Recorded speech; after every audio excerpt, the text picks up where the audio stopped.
Thank you for joining us at xm.com for today's market comment by Rafi Boyadjian. I'm Maria Bashirdes.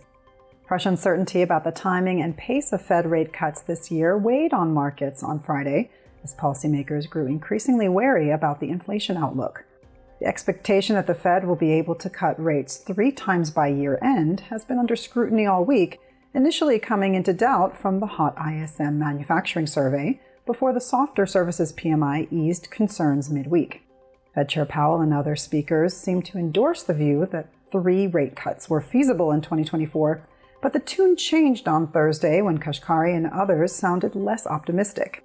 Minneapolis Fed Chief Neil Kashkari suggested that rates might have to stay on hold for the rest of the year if inflation continues to move sideways.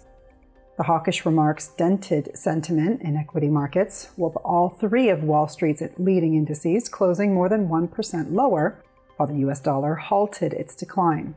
Rate cut expectations remain steady, however, as investors still expect around 70 basis points of rate reductions in 2024. It's likely that traders are holding their nerve ahead of the March jobs report, due at 12:30 GMT.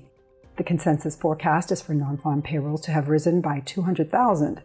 If the NFP numbers underscore the not too hot, not too cold narrative, then there's the potential for stocks to stage a late rebound and for the dollar to resume its slide. The yen, meanwhile, spiked to a 2-week high as Japanese officials maintained their verbal intervention, repeating the usual warnings, and Bank of Japan Governor Kazuo Ueda also weighed in on the debate. Ueda raised the prospect of a follow-up rate increase in Q4 should inflation pick up again in the summer towards autumn.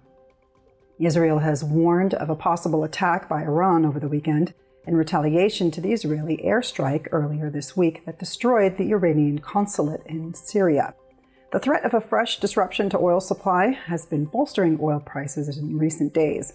Both WTI and Brent crude futures have climbed to more than 5-month highs. Gold came under pressure for a second day on Friday, however, as the mildly stronger dollar likely triggered some profit-taking for the precious metal, following another record peak yesterday. Thanks for watching today's market comment here at xm.com.